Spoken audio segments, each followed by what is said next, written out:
जी हां, आपने सही देखा। भारत अब ब्रिटेन की रॉयल एयरफोर्स के पायलटों को ट्रेनिंग देगा। ऑपरेशन सिंदूर में आतंकवादी ठिकानों पर सटीक और बिना किसी नुकसान के हमला करने में भारत की शानदार सफलता ने वैश्विक शक्तियों के कान खड़े कर दिए हैं। जिस देश को कभी रॉयल एयरफोर्स का कानून पालन करना सिखाया गया था, अब वो उसे सटीकता और प्रदर्शन सिखा रहा है। भारतीय वायुसेना संप्रभुता का प्रतीक आसमान में ब्रिटेन की कक्षा बन गई है।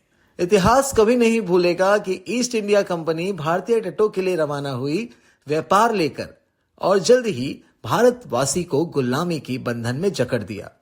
4 शताब्दियों बाद अंग्रेज वापस आ गए हैं, शासकों के रूप में नहीं बल्कि साझेदारों के रूप में।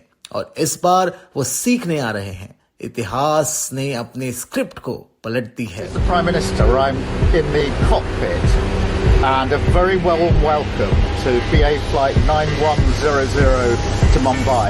It's really fantastic to have you all on board. This is the biggest trade mission to India that the UK has ever sent.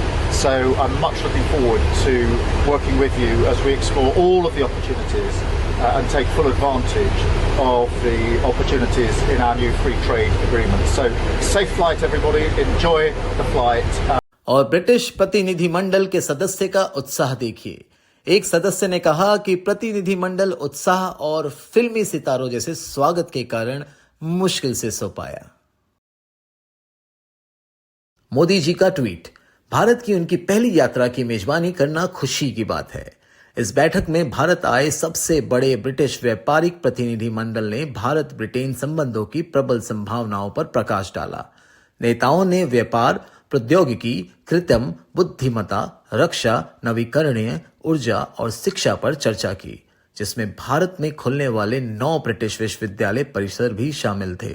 Piyush Goyal ने ट्वीट किया, भारत ब्रिटेन आर्थिक और व्यापार समझौता केवल एक व्यापारिक समझौता नहीं है, बल्कि विश्व की 2 बड़ी अर्थव्यवस्थाओं के बीच साझा प्रगति, साझा समृद्धि और साझा लोगों का मार्ग प्रशस्त है।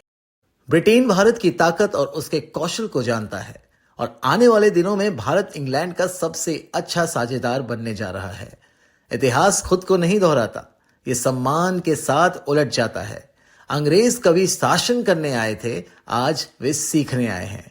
पूर्वी भारत से नए भारत तक 2 राष्ट्रों की कहानी जो आखिरकार एक ही उड़ान पथ पर है।